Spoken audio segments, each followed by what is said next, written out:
বলেই তিনি জান্নাতুল বেগমকে বললেন, শোন মা, তুই আমাদের ঘরের উজ্জ্বল চাঁদ। আমি জানি তুই এই বিয়েতে অমত করবি না, নিজের আব্বার ইচ্ছাটা পালন করবি। সেদিন আমার মুখে সব কথা আটকে গেছিল। দলা পাকিয়ে আটকে নিয়েছিলাম সমস্ত কথা। দৌড়ে চলে এসেছিলাম সেখান থেকে। তবে সবাই ভেবেছিলেন আমি হয়তো লজ্জা পেয়ে পালিয়েছি, কিন্তু আদেও সেটা নয়। সেদিন আমি লজ্জা পেয়ে নয়, বরং কষ্টে চোটে পালিয়েছিলাম। কিন্তু আমার মনের কথা কেউ বোঝেনি, না আমি কাউকে বলতে পেরেছিলাম। শুক্রবার পর্যন্ত নিজের ভিতরে ধুকে ধুকে মরছিলাম। অবশেষে আসলো সেই কাঙ্ক্ষিত দিন, আমার বিয়ের দিন। সবাই উৎসুক নয়নে চেয়ে আছে জান্নাতুল বেগমের দিকে। বিয়ের দিন কি হয়েছিল সেটাই তাদের ভাবাচ্ছে। জান্নাতুল বেগম আবার বলতে শুরু করেন, বিয়ের দিন সকালে আমার ভালোবাসার মানুষটি এসে পৌঁছালো সেখানে। আমার বিয়ের কথা শুনে তার পাগল পাগল অবস্থা, কিন্তু আমিও যে অসহায় ছিলাম। তিনি চেয়েছিলেন সেদিনই আমার বাড়িতে সবটা জানাতে, কিন্তু আমি বাদ সারলাম। আর যে কোনো উপায় ছিল না। আমার কথায় উনি কষ্ট পেয়েছিলেন, কষ্টে চোটে জড়িয়ে ধরে কেঁদেছিলেন। ওনার মতো এমন মানুষকে কাঁদতে দেখে আমার বুকটা হাহা করে উঠেছিল। আবেগে আমি ওনাকে জড়িয়ে ধরেছিলাম, শান্ত করেছিলাম মানুষটাকে। কিন্তু বুকের ঝড় কি এত সহজে থামে, নাকি সেই বিরহ এত সহজে কাটানো যায়? যায় না। সে চলে গেল, শুধু যাওয়ার আগে বলে গেল বাগানের আম গাছটার নিচে সে আমার অপেক্ষা করবে, পাড়ি দেবে নিজের বাড়ি আমাকে সঙ্গে নিয়ে। বলেই তিনি এক বুক আশা নিয়ে বেরিয়ে যান। হয়তো ভেবে নেন আমিও ওনার কথা মেনে নেব, কিন্তু ভাবনার বাস্তবতা যে এক নয়। আমি অসহায় ছিলাম, বুক ফেটে কান্নার দলা বেরিয়ে এসেছিল। নিজেকে বারবার সামলানোর চেষ্টা করলাম, কিন্তু পারলাম না। ভালোবাসার কাছে অসহায় হয়ে পড়লাম। ওই মানুষটার কান্নাসিক্ত মুখটা বারবার ভেসে উঠতে লাগলো আমার চোখের সামনে। শেষে নিজেকে সামলাতে না পেরে বেরিয়ে পড়লাম ভালোবাসার মানুষের কাছে। আমাকে দেখে ওনার মুখের হাসি ফুটে উঠল। ওনার সেই হাসিতেই বুঝি আমি খুন হয়ে গিয়েছিলাম। চলে আসলাম ওনার সাথে। গ্রাম থেকে একটু দূরে কাজী অফিসে গিয়ে বিয়েও করেছিলাম। তারপরে ফিরে আসলাম মধ্যরাতে। কিন্তু এসে যা দেখলাম তাতে আমার পুরো দুনিয়া থমকে গেছিল। আমার আম্মাকে সবাই সাদা কাপড়ে মুড়িয়ে রেখেছে। আমার পালিয়ে যাওয়ার কথা জানতে পেরে সবাই আমার পরিবারকে অনেক কথা শুনিয়েছে।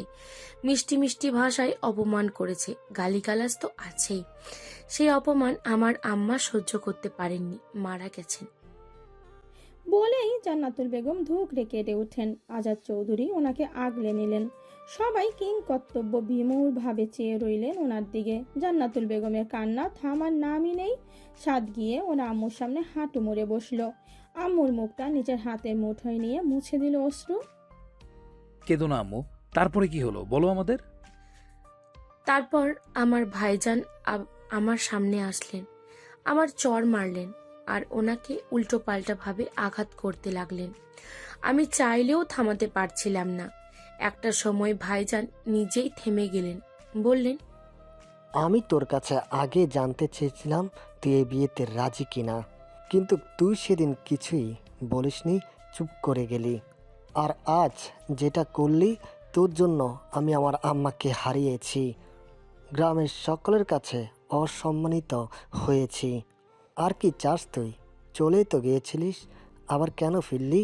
গ্রামের অন্যান্যরা আমাকে আর আমার সদ্যবিবাহিত স্বামীকে নানান কটু কথা শোনাতে লাগলেন। একদিকে আম্মা আর একদিকে আমার স্বামী, কাউকে আমি ছাড়তে পারছিলাম না। জান্নাতুল বেগম ধুকরে কেঁদে উঠলেন। আমি বেইমান নই ভাইজান। খবরদার, তোর ওই নোংরা মুখে আমাকে ভাইজান বলে ডাকবি না। বেরিয়ে যা এই বাড়ি থেকে, তোকে যেন এই বাড়িতে আমি আর না দেখি। আজ থেকে ভাববো আমার কোনো বোন নেই, সে মরে গেছে। ভাইজান তুমি এমন করে বলো না, আমি তো। বের হ, আমি কিছু শুনতে চাই না। আমার আম্মা। সেদিন আমি ভাইজানকে অনেক আকুতি করেছিলাম আম্মাকে দেখব বলে, কিন্তু ভাইজান দেখতে দিলেন না। শেষ পর্যন্ত ব্যর্থ হয়ে ফিরে আসলাম। তারপরে আরও ওই কদিন ওই বাড়ির দোরগোড়ায় গেছিলাম, কিন্তু বারবার আমাকে তাড়িয়ে দেওয়া হয়েছিল, অপমান করা হয়েছিল আমার স্বামীকে। তাই তো রাগ করেই চলে আসলাম এই শহরে। স্বামীর বাড়িতে সবাই আমাকে মেনে নিল। আমাকে পেয়ে সবাই যেন চাঁদ পেয়েছিল। আনন্দ যত্নের কোনো অভাব ছিল না। তবুও যেন কত খামতি ছিল। মাস খানেক পরে আবার গেলাম গ্রামে, কিন্তু গিয়ে জানতে পারলাম ভাইজান ওখান থেকে কোথাও একটা চলে গেছে। কোথায় গেছে কেউ জানে না, খবর রাখে না। তারপর থেকেই জীবন এভাবেই চলছে। সবাই সবটা শুনলো কিন্তু আদৌ কিছু বুঝলো না। জান্নাতুল বেগম সবার দিকে তাকালেন, বড়লা নির্লিপ্ত, কারণ তারা আগে থেকেই সবটা জানে। কিন্তু ছোটদের মুখে প্রশ্নের ছড়াছড়ি। সাদ আর সামির গভীর দৃষ্টিতে চেয়ে আছে জান্নাতুল বেগমের দিকে। জান্নাতুল বেগম ছেলেদের দিকে চেয়ে বললেন, যার সাথে পালিয়ে গিয়ে বিয়ে করেছিলাম তিনি আর কেউ নন, তোমাদের আব্বু। আর আমার ভাইজান হলেন জুবায়ের খান, মানে সাজির আব্বু। জান্নাতুল বেগমের কথা শুনে সবার চক্ষু চড়ক গাছ। সাজি অবাকের রেশ কাটিয়ে উঠতে পারে না। সামিরের আম্মু ওনার ফুপি, এটা যেন সে বিশ্বাস করে উঠতে পারে না। সে তো জানতো তার আব্বু বাবা মায়ের একমাত্র সন্তান। ফুপির কথা তো তাকে কেউ কোনোদিন জানায়নি। এমনকি তার অস্তিত্ব আছে সেটাই তো সে জানতো না। তুমি তো বলেছিলে তোমার বাড়ির কেউ তোমাদের মেনে নেননি, বিদেশে চলে গেছেন। তাহলে এগুলো কি আম্মু? সাদের কথায় জবাব হিসেবে কি বলবে জান্নাতুল বেগম খুঁজে পেলেন না। তাও বললেন, আমি চাইনি আমাদের মনের কষ্টের রেশ তোদের উপর পড়ুক। তা তোদের মামা সম্পর্কে তোদের খারাপ কোনো ধারণা জন্মাক। তিনি যে বড়ই ভালো মানুষ। ভালো মানুষ হলে নিজের বোনকে কেউ এইভাবে অবহেলা করতে পারে, এভাবে পর করে দিতে পারে? সেই রাস্তা যে আমি খুলে দিয়েছি, বাধ্য করেছি এমন ব্যবহার করতে। মানুষ মাত্রই ভুল করে আম্মু। আর যদি ভাই আমার কাছে কোনো ভুল করে, তাকে কি আমি দূরে ঠেলে দেব? কখনোই না। বরং তাকে আরো আগলে রাখবো, তাকে বোঝাবো, সঠিক পথে আনবো। লোক কি বললো তাতে কি যায় আসে? নিজের মানুষদেরই যদি সুখে রাখতে না পারি, তাহলে লোকের কথাই কি? ওনারা তো বলবেনই, ওনাদের কাজই এটা, অন্যের খোঁজ বের করে তাকে অপমান করা। আমার জন্য তো আম্মা চলে গেছেন। ওটা তোমার ভুল ধারণা আম্মু। যার যখন যাওয়ার সে তো যাবেই। সৃষ্টিকর্তা সবার আয়ু নির্ধারণ করে রেখেছেন, তুমি তো উছিলা মাত্র। তাই ওসব ভেবো না। সাজি ঢুকরে কেঁদে উঠল। আব্বু মানবেন না, কখনো এই বিয়ে মানবেন না। সামির এসে সাজিকে সামলায়, কিন্তু কি বলে সান্ত্বনা দেবে সে খুঁজে পায় না। কারণ সেও বাকরুদ্ধ। এমন একটা অতীত লুকিয়ে থাকবে সেটা সে ভাবতেও পারেনি। সাদ সাজির পানে চেয়ে বলে, কাঁদলে সমস্যার সমাধান হবে না, আমি সব সামলে নেব। যেখানে ভাইজান আমাদেরকে এত বছরে মানেননি, সেখানে আমার ছেলের জন্য তার মেয়েকে দেবে বলে মনে হয় না। তার অভিমান যে প্রখর। কয়েক বছর আগেও ভাইজানের সাথে আমাদের শহরে দেখা হয়েছিল। উনি মুখ ফিরিয়ে নিয়েছিলেন, কিন্তু আমি বেহায়ার মতো কথা বলতে গেলে উনি পাশ কাটিয়ে চলে যান। কষ্ট হয়েছিল সেদিন আমার, কিন্তু কিছু যে করার ছিল না। সাদ মনে মনে রাগে ফুঁসতে থাকে। আম্মুর চোখে পানি তার সহ্য হচ্ছে না। সে সামিরের দিকে তাকালো। সে অসহায় চোখে সাজের দিকে তাকিয়ে আছে। তোর বিয়ে সাঁচির সাথেই হবে ভাই। ওই জোবায়ের খান কি করে আটকায় আমি দেখি, তুলে নিয়ে আসবো। কালকেই আমরা খান বাড়িতে যাব বিয়ের কথা বলতে। সাদের মুখে এমন কথা শুনে সাজি কিছুটা ভয় পায়। আগত সময়ে কি হবে সেটা ভেবেই গুটিয়ে যায় কিঞ্চিত। তবে আম্মু, তোমার উচিত হয়নি আমাদের থেকে এত বড় একটা সত্যি লুকোনোর। অন্তত আমাকে আর ভাইকে তো বলতে পারতে। কেন এত বছর ধরে নিজের মাঝে এত দুঃখ চেপে রেখেছো? কেন দিনের পর দিন কষ্ট পেয়ে গেছো? আমরা কি এতটাই পর যে আমাদের এই কথাটা বলা যায় না? আমাকে ভুল বুঝিস না সাত, আমি চাইনি ভাইজান সম্পর্কে কেউ কোনো খারাপ ধারণ পোষণ করুক। ভুলটা তো আমারই, আমার ভুলেই আজ। ভালোবাসা কোনো ভুল নয় আম্মু, তুমি ভালোবেসেছো, অন্যায় তো করনি। সাদের মুখে এমন কথা শুনে সবাই কিছুটা অবাক হয়। সাদ ভালোবাসা নিয়ে কথা বলছে, এটাও সম্ভব? যাই হোক, আমি কারো চোখে আজ থেকে পানি দেখতে চাই না। আমরা যাবো খান বাড়িতে, কথা বলবো তোমার ভাইজানের সাথে। উনি তোর মামা হন। মামা হওয়ার মতো কাজ উনি করেননি, আগে করুক, তারপর ভেবে দেখবো মামা বলা যায় কিনা। সামিরের ফোনে কল আসে। সাদ চলে যেতে নেয়, কিন্তু সামিরের কথা শুনে তার পা জোড়া থমকে যায়। কি বলছো? অসুস্থ লাগছে? আচ্ছা, তুমি রাখো। সামিরের কথা শুনে আজাদ চৌধুরী বলেন, কার কি হয়েছে? কে অসুস্থ? আঁকে আসছে। মিলন চাচ্চু? বললেন তাকে নাকি খুব অসুস্থ দেখাচ্ছে, বাইরে বমিও করছে।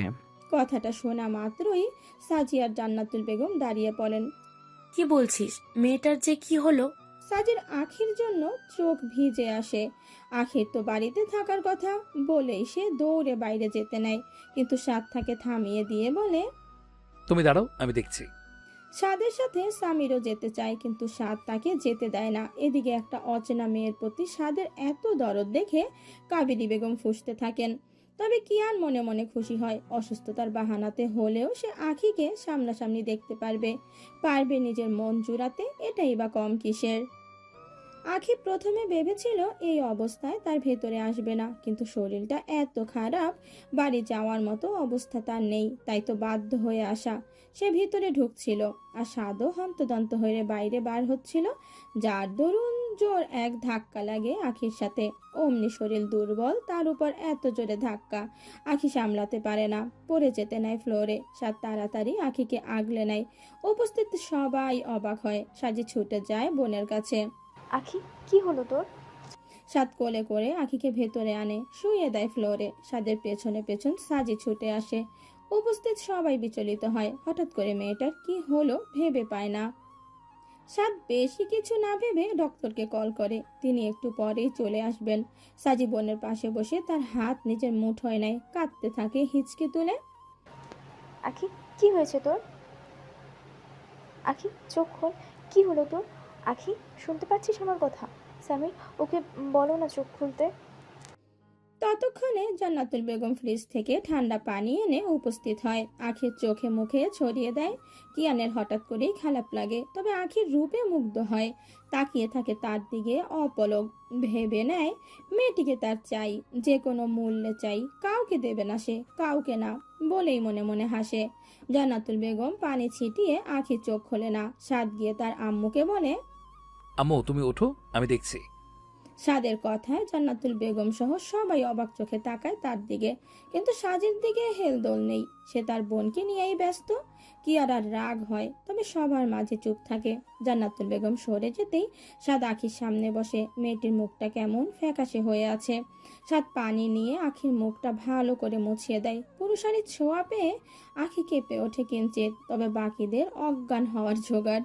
সাদ একটা মেয়েকে স্পর্শ করেছে, তার যত্ন করছে, এটাও সম্ভব। তবে জান্নাতুল বেগম বেশ খুশি হলেন, উনি ওনার ছেলেকে খুব ভালো করেই চেনেন। রাগী হলেও মনের দিক থেকে খাঁটি সোনা, অন্যের বিপদে ঝাঁপিয়ে পড়তে ভাবে না। তবে কোনো মেয়েকে এভাবে নিজের ইচ্ছায় কেয়ার করতে তিনি দেখেননি। হয়তো বোন বলে সবেই তো এটা জেনেছে, তাই তো। অনেকবার পানি দিয়ে মুখ মোছানোর পর আখি পিট পিট করে চোখ খোলে, খুলেই দেখতে পায় একজন সুদর্শন পুরুষকে, যে তার সামনে বসে আছে, তাকিয়ে আছে তার দিকে। তবে তার চোখ মুখ শান্ত, বোঝার উপায় নেই ভেতরে কি চলছে। আখি ভাবে সে হয়তো স্বপ্ন দেখছে। আপনি আবার আমার স্বপ্নে এসে আমায় জ্বালাচ্ছেন? আখির কথায় সাত ভ্রু কুচকে তাকায় তার দিকে। বাকিরা অবাক হয়, ভাবে স্বপ্নে এসে জ্বালাচ্ছে মানিটা কি। কিয়ারা ভাবে তাহলে কি ভাইয়া ওকে আগে থেকেই চেনে। আমি তো মাফ চেয়েছি, বললাম তো ভুল হয়ে গেছে। তাও কেন রোজ রোজ এসে আমায় ডিস্টার্ব করেন? আমাকে শাসান আপনি? বাচ্চা মানুষের প্রতি কি এত জুলুম করা ঠিক? আমি সত্যি সরি, আর কখনো এমন করব না। তাও আমার স্বপ্নে আসা বন্ধ করুন প্লিজ। রোজ রোজ আপনার ওই গম্ভীর চাহনি আমি আর নিতে পারছি না। মনের মধ্যে হেই স্টুপিড গার্ল, শুয়ে শুয়ে কি দিবাস্বপ্ন দেখছো নাকি? নাকি মাথাটা পুরোপুরি গেছে? পাগলের ডক্টর দেখাবো? আখি ধীর কণ্ঠে বলে। এই দেখেছেন তো, আবার ধমকাচ্ছেন। আপনার কি আমাকে ধমকানো ছাড়া আর কোনো কাজ নেই নাকি? এই আখি, কি উল্টাপাল্টা কথা বলছিস? তুইও আছিস। আখি তারপরে চারিদিকে চেয়ে বলে। সবাই আছে তো, আমি স্বপ্নে এতজনকে দেখছি কেন?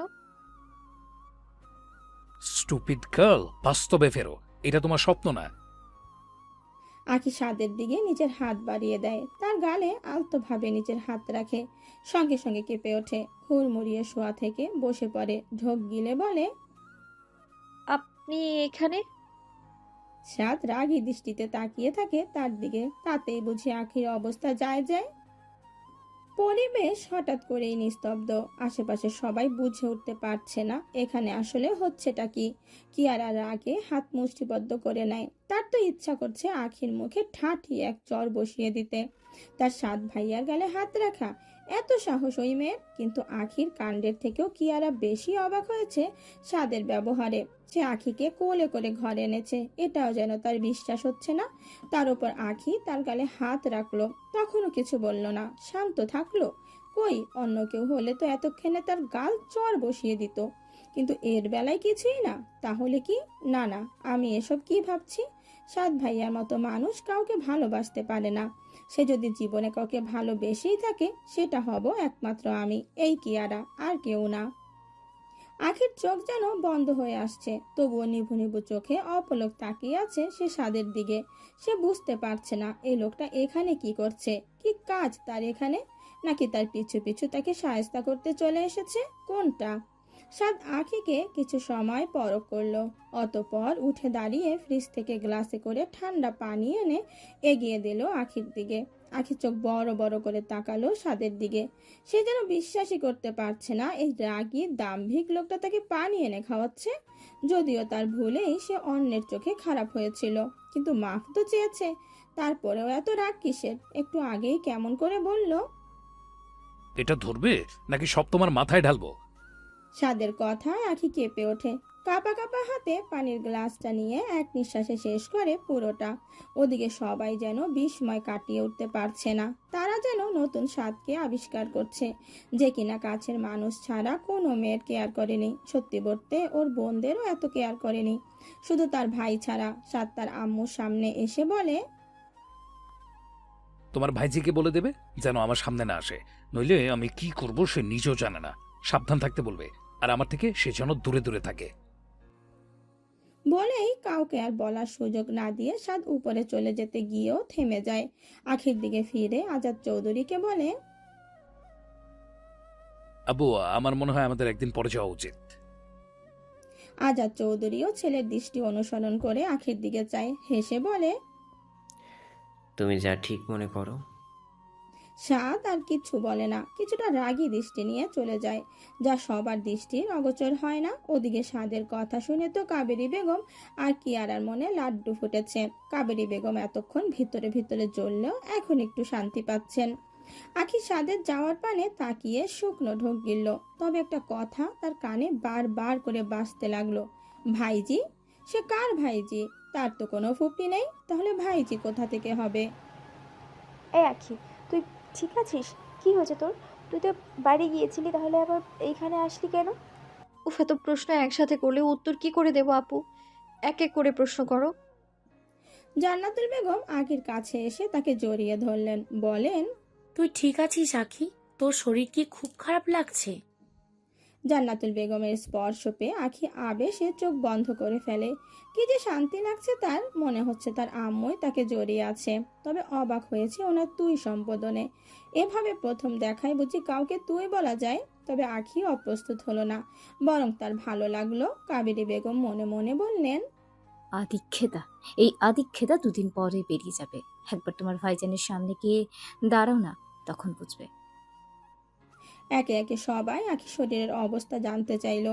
সবাই ব্যস্ত হয়ে পড়লো আখির শরীর নিয়ে। সবার এমন ব্যবহারে আখি কিছুটা লজ্জা পেল, সঙ্গে অস্বস্তি ঘিরে ধরলো তাকে। ইস, সে এসে সবাইকে বিপদে ফেলে দিল। কেন সে আসতে গেল? না আসলেই তো হতো। ততক্ষণে ফ্যামিলি ডক্টর এসে হাজির। তিনি আখিকে দেখে বললেন, ভাবনা চিন্তা না করলে অন্যের পেছনে কি করে লাগবে? পায়ে পা দিয়ে ঝগড়া করতে গেলেও তো ভাবতে হবে।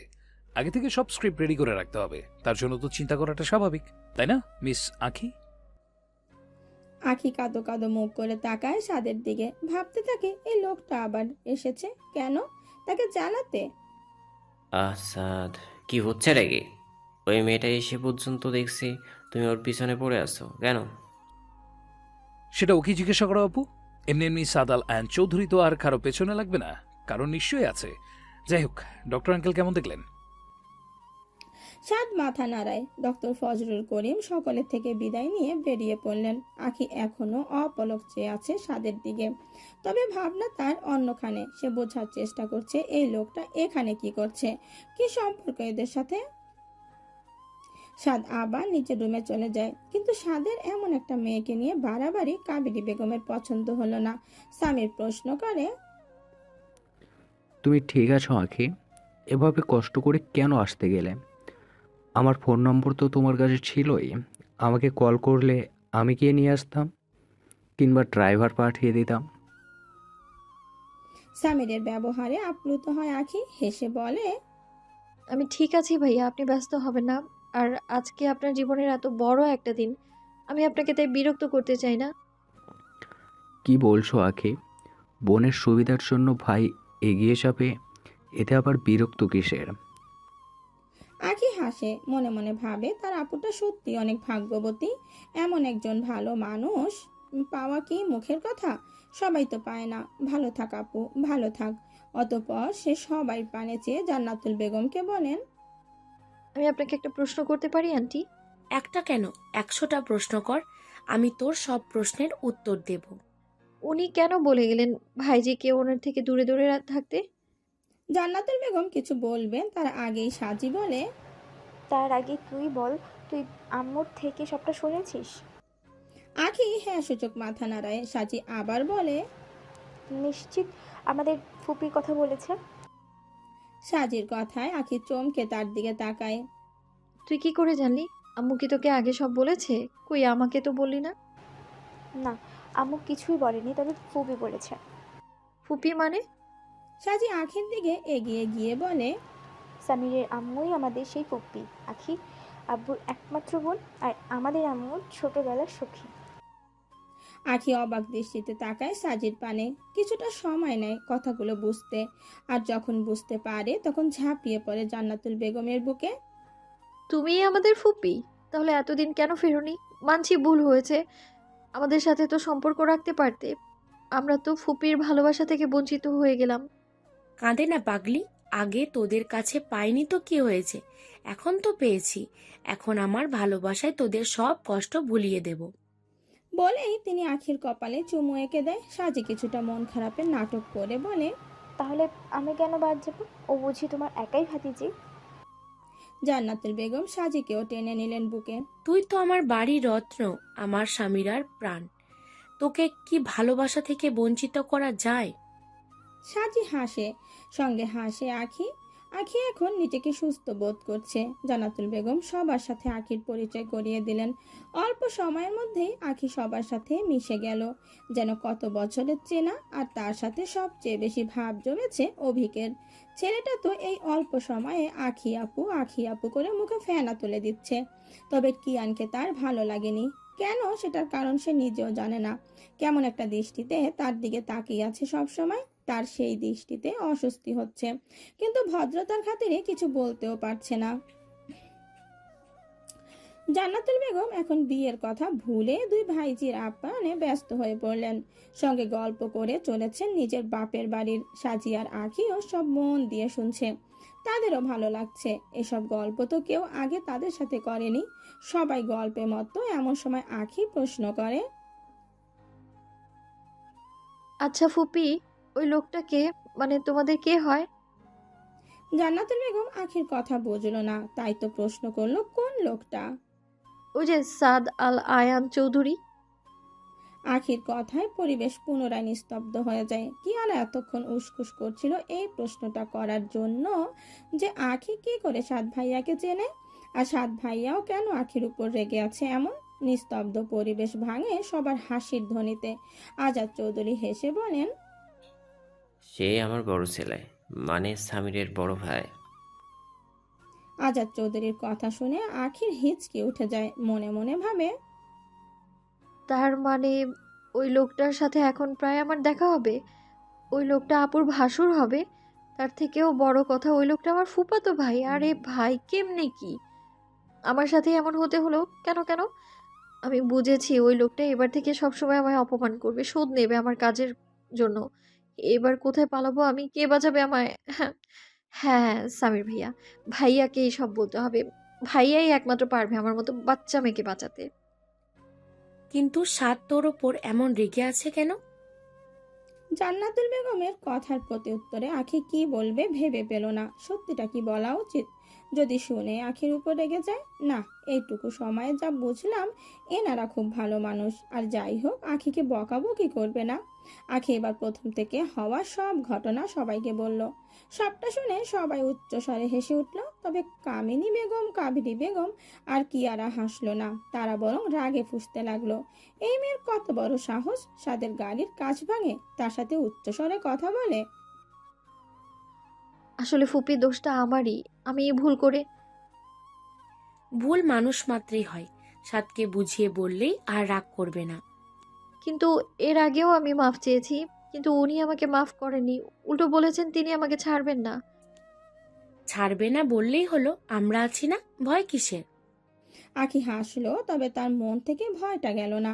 আজাদ চৌধুরী হেসে বলেন, যাক, আমার ছেলেকে কেউ হলেও তো জব্দ করতে পেরেছে। যদিও সে রেগে আছে তোমার উপর, তাতে কি, জব্দ তো হয়েছে। যা বলেছো ভাইজান, আখির সাহস আছে বলতে হয়। সাজ্জাদ চৌধুরীর কথায় আখি কৃত্রিম হাসে। তোর কি কোনো কাণ্ডজ্ঞান নেই আখি?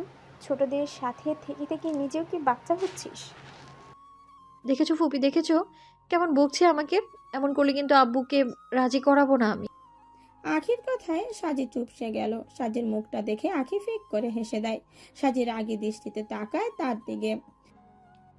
তোদের প্রথমবার নিজের কাছে পেয়েছি, অথচ থাকতে বলার মতো মুখ নেই আমার। ভাইজান জানতে পারলে যে কি হবে। সাজির মনটা হঠাৎ করে খারাপ হয়ে যায়। যতই নিজেকে শক্ত রাখার চেষ্টা করছে, পারছে না। বারবার আব্বু আর ফুপির দ্বন্দ্বের কথা মাথায় ঘুরপাক কাচ্ছে। স্বামীর প্রেয়সীর মুখের দিকে তাকিয়ে তার মনের অবস্থা বোঝার চেষ্টা চালালো। হয়তো বুঝেও গেল, তাই তো তার মন ভালো করার জন্য তাকে ছাদে নিয়ে যায়। সঙ্গে যোগ দেয় বাকি ছোট সদস্য, আর বড়রা যে যার ঘরে যায়। জান্নাতুল বেগম সাবিহা বেগমকেও পাঠিয়ে দেয়। স্বামীর আখিকে নিতে চাইলেও সাজি বারণ করে। ও এখানে থাক সামির, ওর চোখ মুখের অবস্থা দেখেছো? সিঁড়ি ভেঙে যাওয়ার দরকার নেই, এখানে বসে একটু রেস্ট নেই। আখি হাসে। তার বোন তার ছোট্ট থেকেই তার বড্ড খেয়াল রাখে, ছোট ছোট যত্নগুলো করে। সবাই যেতেই আখি জান্নাতুল বেগমকে প্রশ্ন করে, আচ্ছা ফুপি, আব্বু সামির ভাইয়া আর আপুর বিয়েটা মানবে তো? জান্নাতুল বেগম দীর্ঘশ্বাস ফেলেন। জানি না, তবে সাদ যেহেতু বলেছে সব সামলে নেবে, তার মানে সে নেবেই। ওর প্রতি আমার অগাধ বিশ্বাস। ভাইয়ের ভালোবাসাকে পাইয়ে দিতে সে সব করবে। উনি বুঝি খুব ভালো মানুষ? খুব। নিজের ছেলে বলে বলছি না, সে খাঁটি সোনা। যে একবার চিনে নিতে পারবে সেই তাকে ভালোবেসে ফেলবে। তবে একটু রগচটা, রাগী, জেদি আর গম্ভীর। তাই তো ওকে অনেকে পছন্দ করলেও তার ধারে পাশে আসতে চায় না। আজ পর্যন্ত কত মেয়ে তাকে প্রপোজ করেছে, এমনকি মেয়ের বাবার বাড়ি পর্যন্ত এসে বিয়ের প্রস্তাব দিয়েছে, কিন্তু সে ছেলে এক ধমকে সবাইকে চুপ করিয়ে দিয়েছে। সে মেয়েদের সঙ্গ পছন্দ করে না, এমনকি বিয়ে পর্যন্ত করতে চায় না। আখির ইচ্ছা হলো বলতে যে তোমার ছেলের কি কোনো সমস্যা আসছে, নইলে সে মেয়েদের সঙ্গ কেন পছন্দ করবে না, বা বিয়েও কেন করতে চাইবে না। কিন্তু না, সে বলতে পারলো না, বরং মুখ ফুটে বলল, বিয়ে কেন করতে চায় না? তার মতে কেউ নাকি নিঃস্বার্থভাবে ভালোবাসে না, তার শুধু আমি, তোর ফুপা আর ভাইয়ের ভালোবাসা হলেই হবে। বল, এটা কোনো কথা হলো? আখি আবার মনে মনে ভাবে, এই রাগী ছেলেকে কে ভালোবাসবে? এতবার মাফ চাইলাম, তাও মাফ করে না। বউকে তো মনে হয় দিন রাত পেটাবে। ভালোই হয়েছে মেয়েটার কপাল পোড়ার থেকে বেঁচে গিয়েছে। কি ভাবছিস? জান্নাতুল বেগমের কথায় আখি কিঞ্চিত কেঁপে ওঠে, মুখে হাসির রেশ টেনে বলে, না না, কিছু না। তখনই ওপর থেকে আওয়াজ আসে, আমু, এক কাপ কফি পাঠাও আমার রুমে। পাঠাচ্ছি। তুই বস আখি, আমি যাই সাদের জন্য কফিটা বানিয়ে আনি। ছেলেটা সারাদিন কাজ করছে। আখি মাথা নেড়ে বসে থাকে। কিছুক্ষণ পরে জান্নাতুল বেগম কফি নিয়ে নিচে নামেন। দেখেন কিয়ারা নিচে নামছে। জান্নাতুল বেগমকে কফি হাতে দাঁড়িয়ে থাকতে দেখে কিয়ারা বলে, কপি কার জন্য মামি? সাদের জন্য, যাই ওকে দিয়ে আসি। আমাকে দাও না বড় মামি, আমি দিয়ে আসছি। না না, তোমাকে যেতে হবে না, আমি যাচ্ছি। জান্নাতুল বেগম কিয়ারাকে দিয়ে কফি পাঠাতে চায় না, কারণ কিয়ারাকে দেখেই স্বাদ রেগে যাবে, যেটা উনি চান না। আবার আখিকে দিয়েও পাঠানো যাবে না, আখির সাথেও তার একটা শত্রুতা হয়ে গেছে। তাই সব থেকে ভালো ওনার নিজেরই যাওয়া। আরে দাও তো বড় মামি। বলেই কিয়ারা একরকম জোর করেই জান্নাতুল বেগমের হাত থেকে কফির কাপটা নিয়ে নিল। জান্নাতুল বেগম পরবর্তী সময়ে কি হবে সেটা ভেবেই দীর্ঘশ্বাস ফেললেন।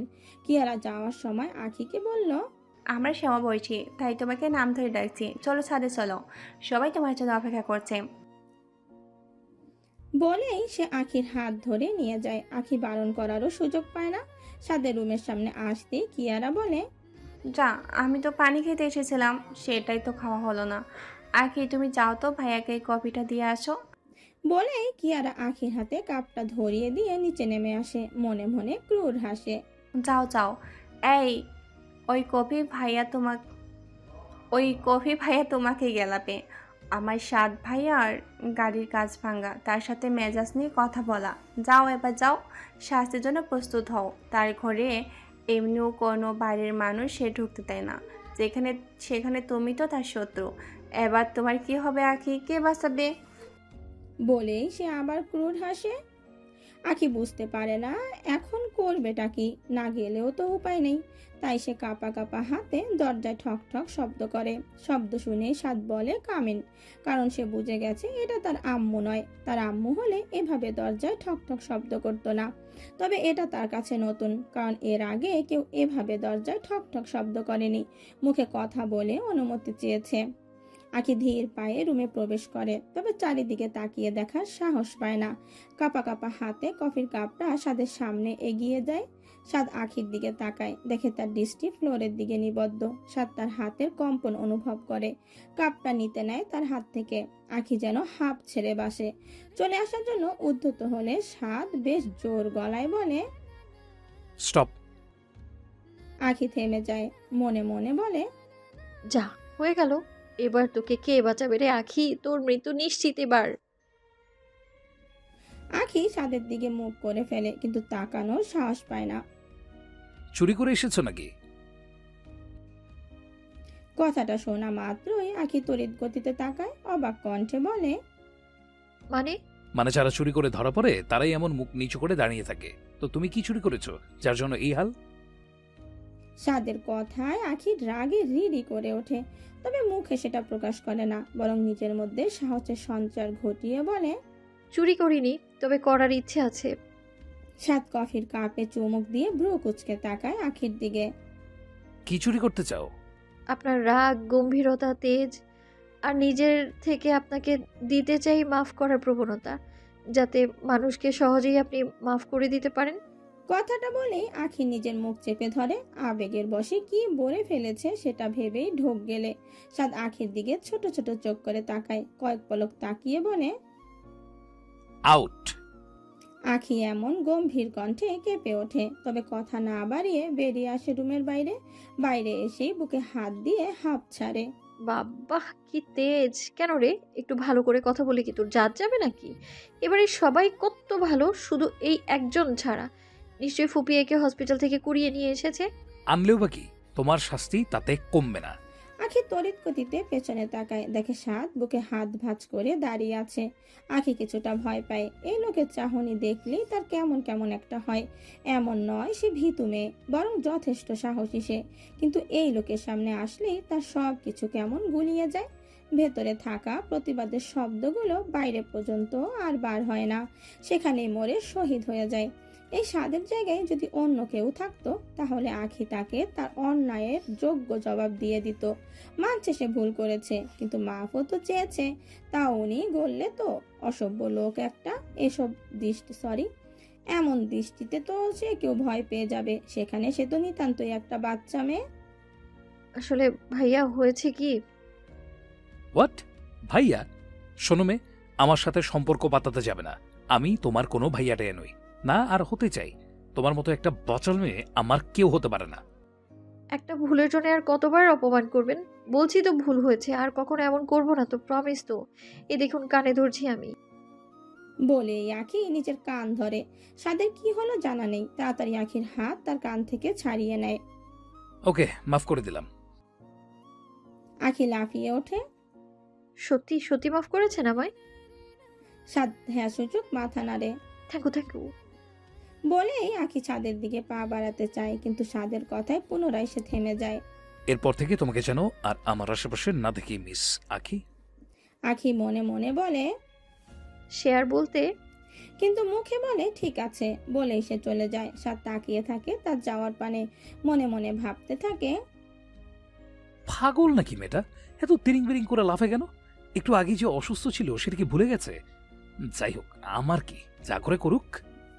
আখি সাদে গিয়ে সবার সাথে দারুণ মজা করে। অভিকা তো তাদের চলে আসার খবর শুনে কত দুঃখ করছিল।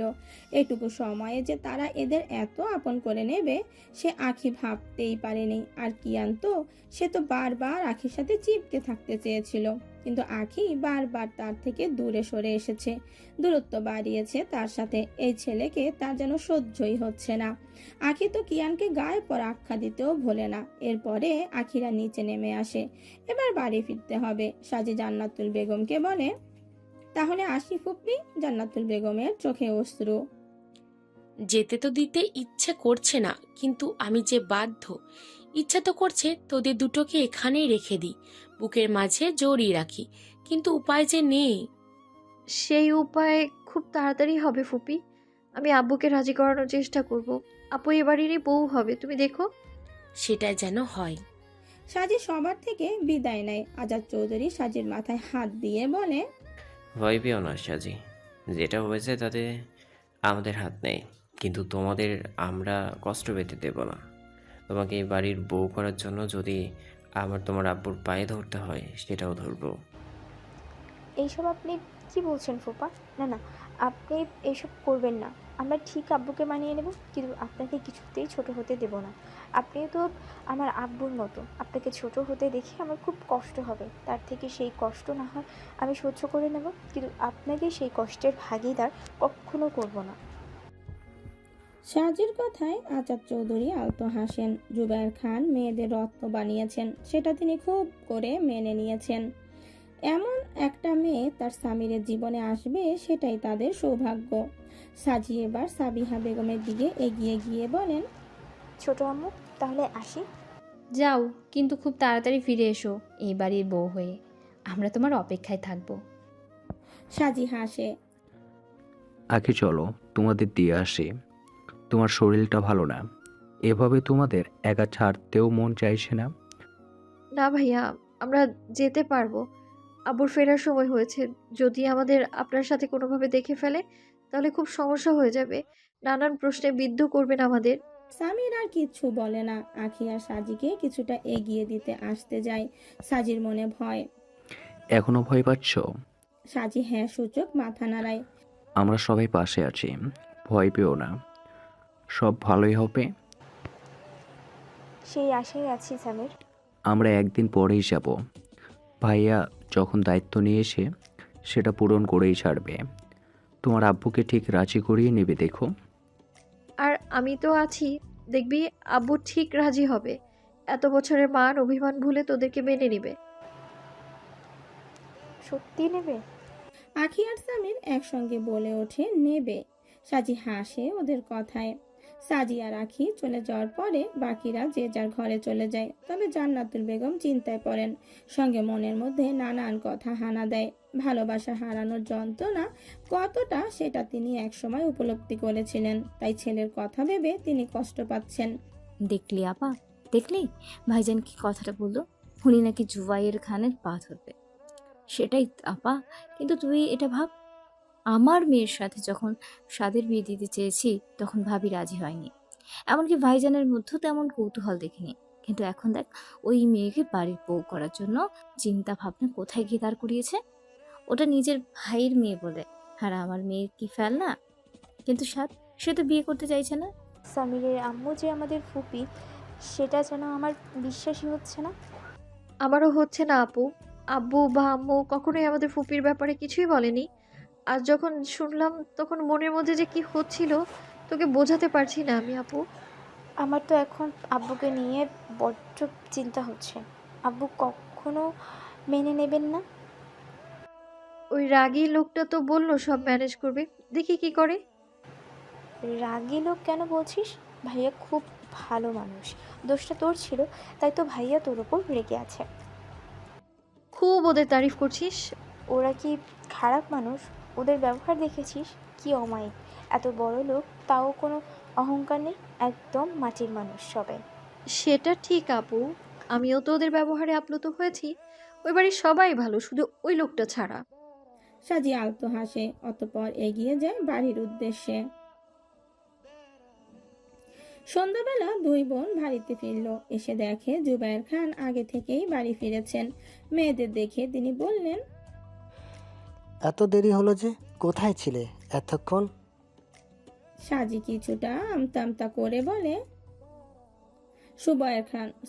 জুবায়ের খান বিশ্বাস করলেন আখির কথা, কারণ তার চোখ মুখ তার অসুস্থতার প্রমাণ দিচ্ছে। ঠিক আছে, যাও ফ্রেশ হয়ে কিছু খেয়ে রেস্ট করো। সাজি, তুমিও যাও। সাজি আর আখি জুবায়ের খানের কথা মতো চলে আসে।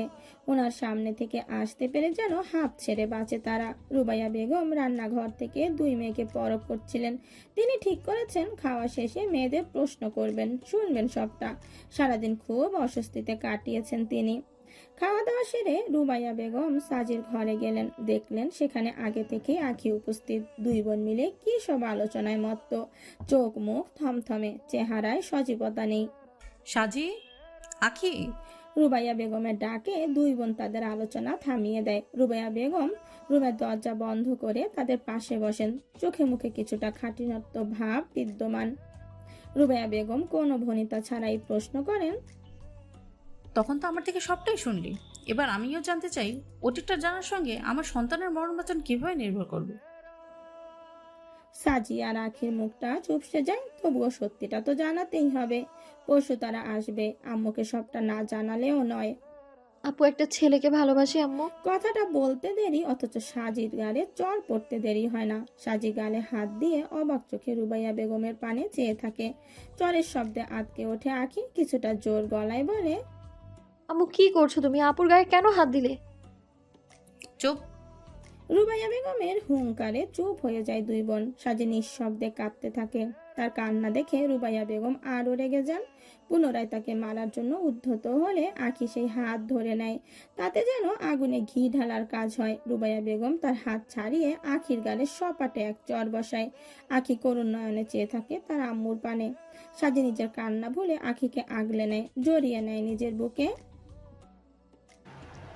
অন্যায় আমি করেছি আম্মু। আখিকে কিচ্ছু বলো না, ওর কোনো দোষ নেই। এই দিন দেখার জন্য তোদের মানুষ করেছি। তোরা জানিস না তোদের আব্বু কেমন? তারপরেও এমন একটা ভুল কি করে করলি? বুক কাঁপলো না তোদের? আম্মু, আমি তো শুধু ভালোবেসেছি, এতেই কি অন্যায় করে ফেলেছি? হ্যাঁ, ফেলেছিস। এই বাড়িতে ওসব চলে না। ছোটবেলা থেকে তো তাই দেখে আসছিস। তাও তোদের হুঁশ হয়নি? তুমিও আপুর ভালোবাসার বিরুদ্ধে যাচ্ছ আম্মু। বিরুদ্ধে না যাওয়ার মতো কাজ সে করেনি। কেন ভালোবাসলো সে? কেন নিজেকে কষ্ট দিতে উদ্ধত হলো? সে যায় না তার কষ্ট দেখলে তার মুখে মায়ের বুকটা ভরে আসে? সে কি যায় না তার আব্বু এই ভালোবাসা কখনো মানবে না? তাহলে ভালো কেন বাসলো? কেন নিজেকে কষ্ট দিতে চাইলো? আর সেই ছেলেটা, তার কি দোষ? তাকে কেন এসবে টানলো? আখি আর সাজি রুবাইয়া বেগমের পানে কিছুক্ষণ তাকিয়ে থাকে। অতঃপর দুজনের মুখেই সূক্ষ্ম হাসি ফুটে ওঠে। তারা এইটুকু বুঝেছে যে তাদের আম্মু ভালোবাসার বিরুদ্ধে নয়, বরং তিনি সন্তানের ভালো চান, কিন্তু স্বামীর ভয়ে মুখ বুঝে ওনার মতন সাথে এগিয়ে যান। আপু যাকে ভালোবাসে তাকে তুমি মেনে নেবে আম্মু? না, কখনো না। কারণটা কি আম্মু? সে কি আমাকে ভালোবাসার জন্য খুবই অযোগ্য? আমাকে ভালোবাসার যোগ্যতা বা অধিকার কি তার নেই? রুবাইয়া বেগম একটু কঠিন কণ্ঠে বলেন, তার যোগ্যতা বা অধিকার থাকলেও তোর নেই। ভুলে গেলে হবে না, তুই খানবাড়ির মেয়ে। আর এই বাড়িতে ভালোবাসা নিষিদ্ধ। মানলাম নিষিদ্ধ, তাই বলে কি ভালোবাসবো না? সে তো আমাকে ভালোবাসে আম্মু, তার পুরো পরিবার আমাকে ভালোবাসে। তাহলে কেন? রুবাইয়া বেগম বলেন, পুরো পরিবার মানে? মানে আজ আমি আর আপু সামির ভাইয়াদের বাড়ি গিয়েছিলাম। ওখানে সবাই আপুকে পছন্দ করেছে। তুই মিথ্যা বলে বেরিয়েছিস বাড়ি থেকে? ছি সাজি, ছি। তোর থেকে আমি এই আশা করিনি। আর রাখি, তুই তুইও তোর আপু সঙ্গ দিলি, তাকে বোঝাতে পারলি না? আম্মু, মানছি ভুল হয়েছে, কিন্তু ভালোবাসা কি এতটাই অন্যায়? অত বোঝাতে পারবো না তোকে। যাই হোক, যেটা হয়েছে হয়েছে। সত্যিটা তো জেনেছিস, নিশ্চয় সাজিকেও বলেছিস। তাই এখন এসব বন্ধ। যেটা হওয়ার হয়ে গেছে, ভবিষ্যতে আমি এ নিয়ে আর কোনো কথা শুনতে চাই না। তুমি শুনতে চাও না ছেলেটাকে? আমার শুনে কোনো কাজ নেই। সে তোমার প্রাণপ্রিয় সখী, তোমার একমাত্র ননদ জান্নাতুল ফেরদৌস খানের ছোট ছেলে সামির আল আমান চৌধুরী। আখির কথায় রুবাইয়া বেগমের চোখ বড় বড় হয়ে যায়। তিনি কিছু সময়ের জন্য শ্বাস নিতে ভুলে যান। অপলক চেয়ে থাকেন আখির পানে, দৃষ্টিতে ওনার অবিশ্বাস। নিজের কানকেও যেন বিশ্বাস করতে পারেন না। তিনি ভাবেন ভুল শুনছেন, তাই তো আবার জিজ্ঞাসা করেন, কার ছেলে? তোমার ননদের ছেলে। রুবাইয়া বেগম যেন ধাক্কা খেলেন, বাকরুদ্ধ হলেন। এটা শোনার পরে ওনার কেমন রিয়াকশন দেওয়া উচিত সেটাই বুঝে ভুলে গেলেন। শেষ, সব শেষ। যদিও কোনো আশা থাকতো, এখন তাও আর অবশিষ্ট রইল না। জানুরা এই ঝড়েই আছে? কই, আমি তো জানি না। আছে, 30 বছর ধরেই তো আছে, তোমরা জানতে না? রুবাইয়া বেগম মাথা নাড়েন, যার অর্থ না। ওর ছেলেরা এত বড় কবে হলো? তুমি এখনো কি এই সম্বন্ধে রাজি নও আম্মু?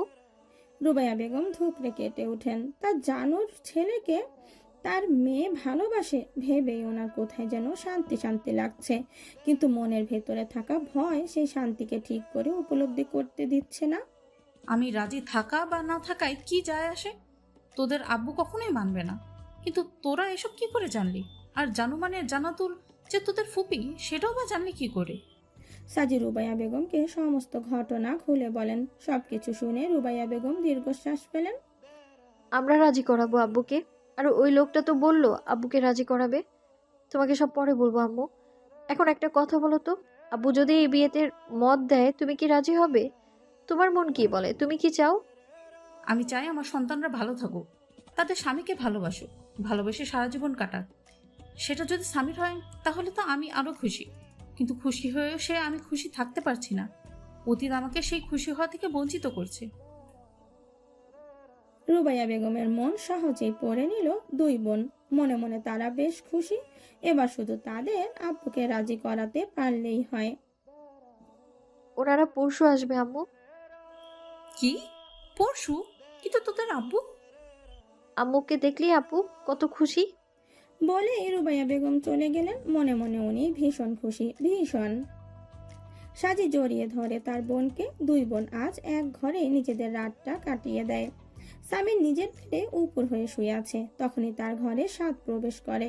সামির, সাদের কথায় সামির সেদিকে তাকায়, হেসে বলে, ভাইয়া তুমি এসো এসো। সাদ গিয়ে সামিরের পাশে বসে। আমার ভাইটার মন খারাপ কেন? সামির ধীর কণ্ঠে বলে, মামা এই বিয়েটা মানবে তো ভাইয়া? মানতে বাধ্য, নইলে কি করে মানাতে হয় সেটা আমি দেখব।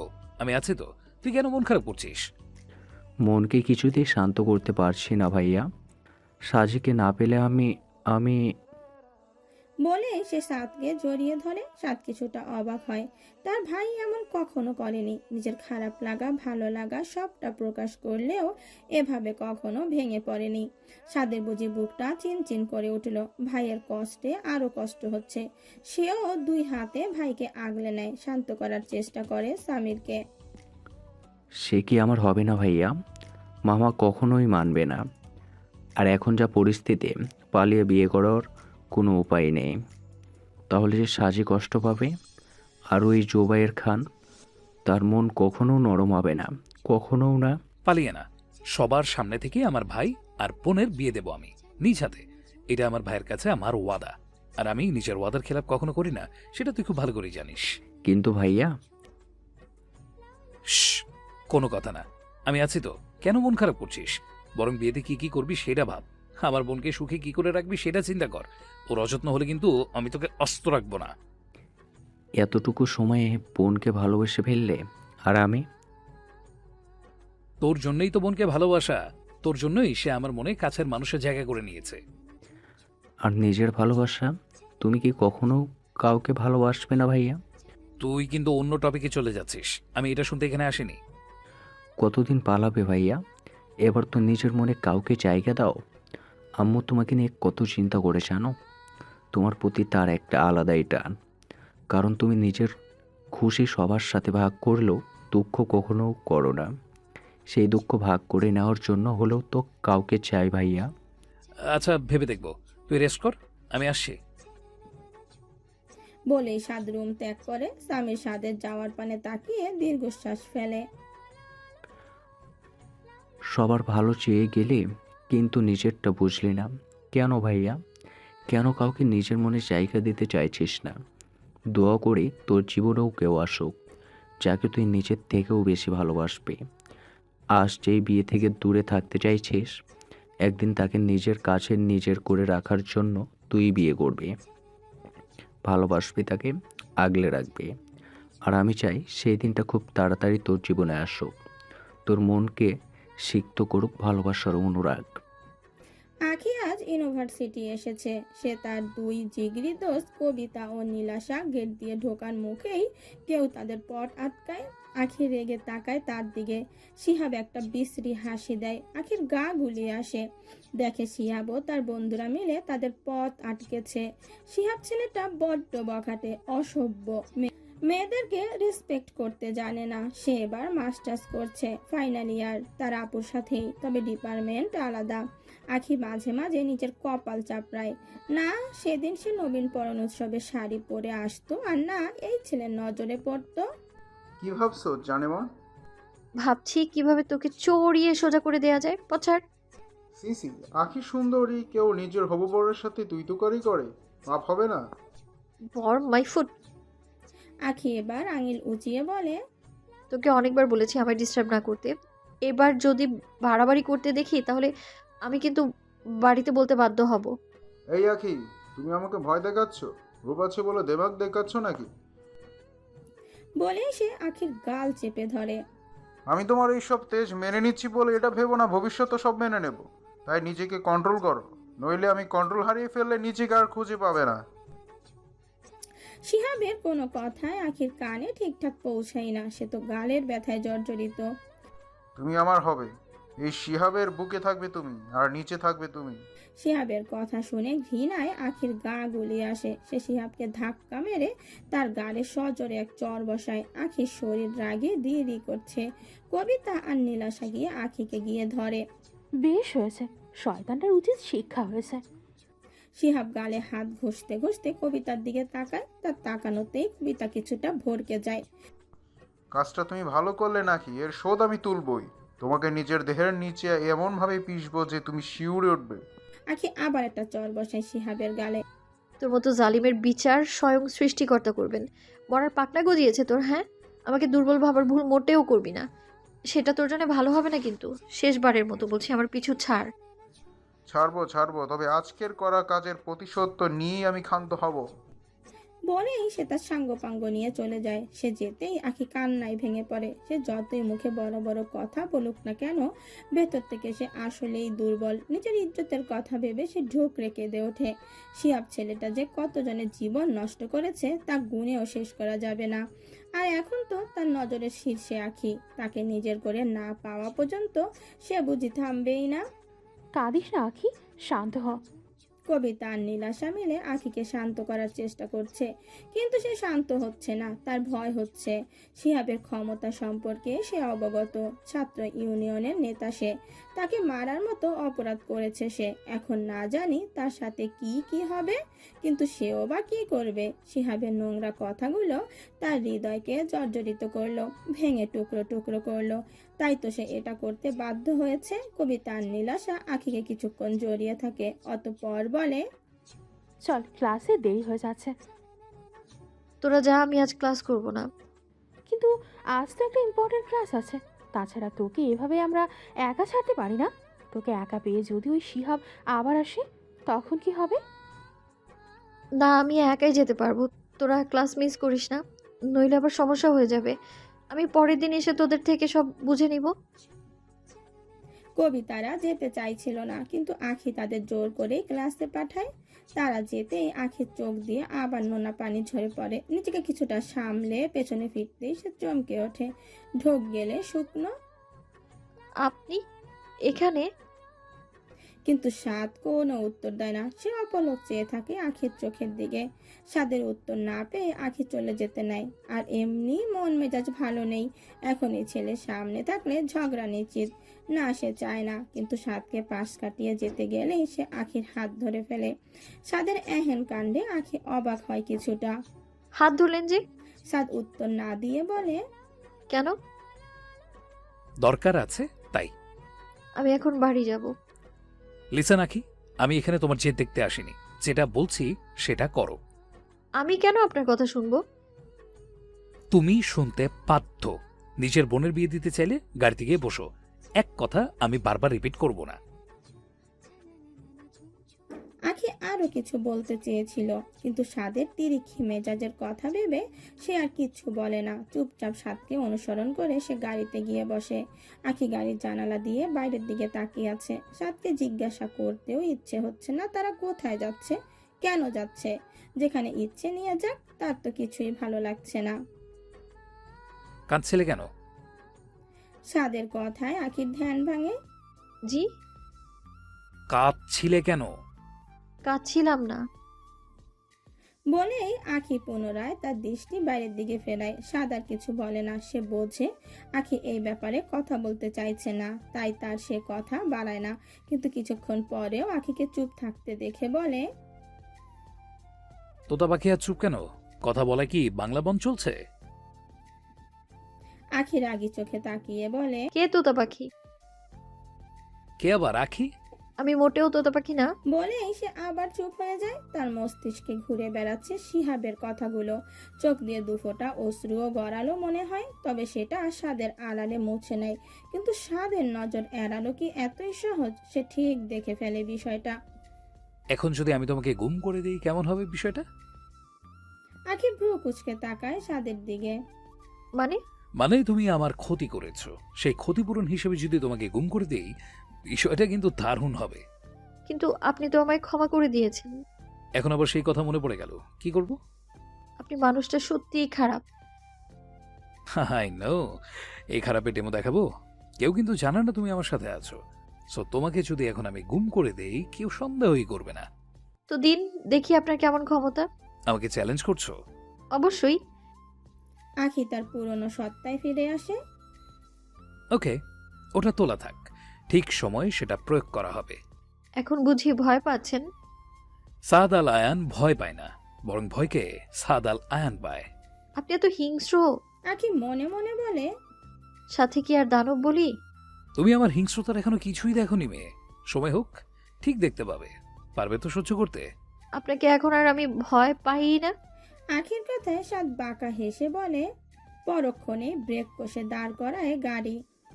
সাদের গাড়ি এসে থামে একটি বড়সড় রেস্টুরেন্টের সামনে। গাড়ি থামতেই সাদ নেমে পড়ে গাড়ি থেকে। আখিও তার দেখা দেখি নেমে যায়। সাদ কাম বলে পা চালায়। আখিও তাকে অনুসরণ করতে করতে এগিয়ে যায় আর বিড়বিড় করতে থাকে, অ্যাটিটিউডের ডিব্বা। ভালো করে বলে কি যা যেত নাকি? আখি ভেতরে গিয়ে দেখে সেখানে সামির আর সাজি আগে থেকেই উপস্থিত। আখি তাদের দেখে হাসে, কিছুটা হলেও বোঝে এখানে আসার কারণ। তাই তো ভাবি এই লোকটা এমনি এমনি তো ওকে এখানে ওখানে নিয়ে যাবে না। আখিকে দেখে সামির উঠে দাঁড়ায়, কিন্তু সাদ গিয়ে সামিরের পাশের চেয়ারে বসে পড়ে।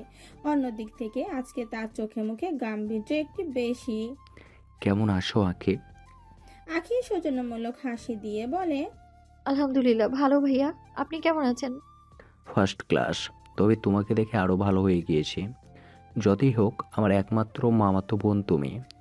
তারপরে এতদিন পর খুঁজে পেয়েছি। তোমাকে দেখে ভালো তো লাগবেই। একমাত্র মানে? আপুও তো আপনার মামাতো বোন। মোটেও না, সে আমার বউ। বউ আবার বোন কিসের? সামিরের কথায় সাজি বড় বড় চোখ করে তাকায় তার দিকে। ইশারায় বলার চেষ্টা করে ওখানে ভাইয়াও আছে, কিন্তু সামির সেদিকে ভ্রুক্ষেপ করে না। আখি জোরে জোরে হেসে ওঠে। সাদ সেই হাসির পানে তাকায়, অতঃপর কয়েক সেকেন্ডের মাথায় নিজের দৃষ্টি পুনরায় ফোনে নিবদ্ধ করে। সামির, তোদের আলাপচারিতা শেষ হলে কাজের কথায় আসা যাক। সাদের কথায় আখি নিজের হাসি থামায়। এই আখি, এত কথা কেন বলছিস? আখি ভাবে সে আবার বেশি কথা কখন বলল। এই আপুটাও না, মনে হয় এই সাদ চৌধুরীর হাওয়া লেগেছে তার। কেমন আছেন ভাইয়া? সাদ ফোনের দিকে নিজের দৃষ্টি রেখেই উত্তর দেয়, না না, আমি ঠিক আছি, আপনারা আছেন তাই একটু ভরসা পাচ্ছি। সাদ ছোট করে বলে, গুড। ততক্ষণে 4 জনের জন্য কফি হাজির। সবার জন্য নর্মাল কফি হলেও সাদের জন্য ব্ল্যাক কফি। আখি মনে মনে বলে, এই ব্ল্যাক কফি খেয়ে খেয়েই মানুষটা দিন দিন তেতো হয়ে যাচ্ছে। এসব মানুষ খায় নাকি?